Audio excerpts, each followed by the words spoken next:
विनम्र व्यक्तित्व और वैज्ञानिक दृष्टिकोण के धनी थे पूर्व राष्ट्रपति डॉक्टर एपीजे अब्दुल कलाम। भारत के संबंध में उनके 3 स्वप्न थे।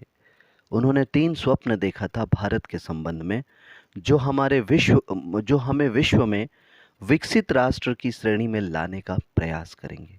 मतलब अगर वो सपने हमारे होंगे तो शायद हमारा राष्ट्र विकसित राष्ट्र कहलाएगा।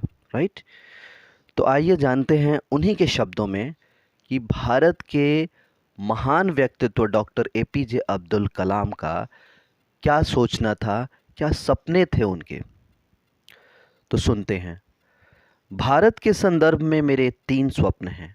हमारे इतिहास के 3000 साल में समस्त विश्व से लोग यहाँ आए, हमारे ऊपर आक्रमण किया, हम पर आधिपत्य स्थापित किया, हमारे मस्तिष्क को गुलाम बनाया। अलेक्जेंडर से लेकर तुर्क, मुगल, पुर्तगाली, ब्रिटिश, फ्रांसीसी, डच, ये सभी यहाँ आए, हमें लूटा और जो कुछ हमारा था उस पर कब्जा कर लिया। लेकिन हमने किसी अन्य राष्ट्र को ऐसा कभी नहीं किया। हमने किसी को जीत कर गुलाम नहीं बनाया। हमने उनकी ज़मीन पर कब्जा भी नहीं किया। उनकी संस्कृति और इतिहास को नष्ट करने का प्रयास नहीं किया और न ही अपनी जीवन शैली को उन पर थोपने का प्रयास किया। क्योंकि हम दूसरों की स्वतंत्रता का सम्मान करते हैं, इसलिए मेरा पहला स्वप्न है स्वतंत्रता का। मेरा मानना है दोस्तों कि भारत ने स्वतंत्रता का पहला स्वप्न वर्ष 1857 में देखा। हमें हर हाल में इस स्वतंत्रता की रक्षा करनी चाहिए, इसकी जड़ों को मजबूत बनाना चाहिए। यदि हम स्वतंत्र नहीं रहेंगे तो कोई भी हमारा सम्मान नहीं करेगा। भारत के संदर्भ में मेरा दूसरा स्वप्न विकास का है। हम 50 साल तक विकासशील राष्ट्र रहे हैं। अब वक्त आ गया है कि हम खुद को विकसित राष्ट्र के रूप में देखें। हम सकल घरेलू उत्पाद जीडीपी के मामले में विश्व के 5 शीर्ष राष्ट्रों में आते हैं। हमारे अधिकतर क्षेत्रों में विकास दर 10% है। हमारी निर्धनता का स्तर गिर रहा है। हमारी उपलब्धियों को आज विश्व में मान्यता मिल रही है।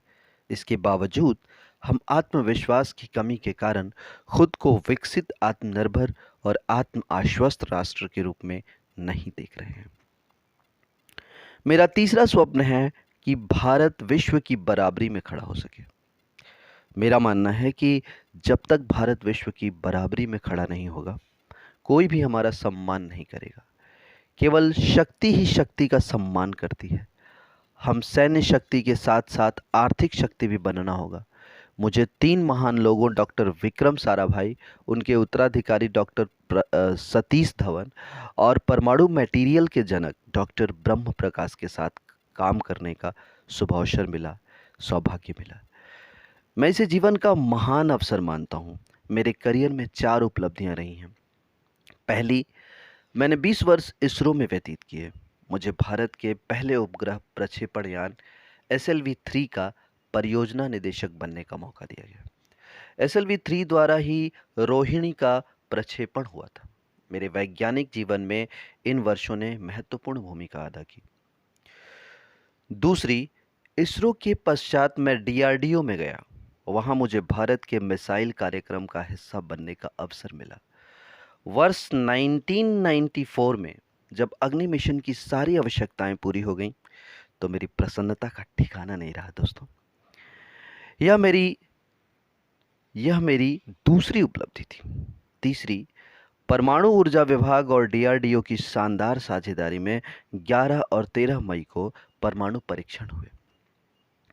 इन परीक्षणों में अपनी टीम के साथ भाग लेने की मुझे बहुत खुशी थी। हमने विश्व के समक्ष साबित कर दिया कि भारत न केवल परमाणु परीक्षण कर सकता है, अपितु वह विकसित देशों की पंक्ति में आ गया है। मुझे इस उपलब्धि से भारतीय के रूप में अपने ऊपर बहुत गर्व हुआ। इस प्रकार की लाखों उपलब्धियां हैं, लेकिन हमारी मीडिया बुरी खबरों, विफलताओं और आपदाओं के पीछे ही पड़ा रहता है। आखिर हम इतने नेगेटिव क्यों हैं? एक अन्य प्रश्न है कि एक राष्ट्र के रूप में हम विदेशी वस्तुओं के प्रति इतने आसक्त क्यों हैं? हम विदेशी टेलीविज़न चाहते हैं, विदेशी कमीज़ें चाहते हैं, विदेशी टेक्नोलॉजी चाहते हैं। हम प्रत्येक आयातित वस्तु के प्रति इतना प्रेम क्यों रखते हैं? क्या हम इस बात को महसूस नहीं करते कि आत्मसम्मान आत्मनिर्भरता से आती है?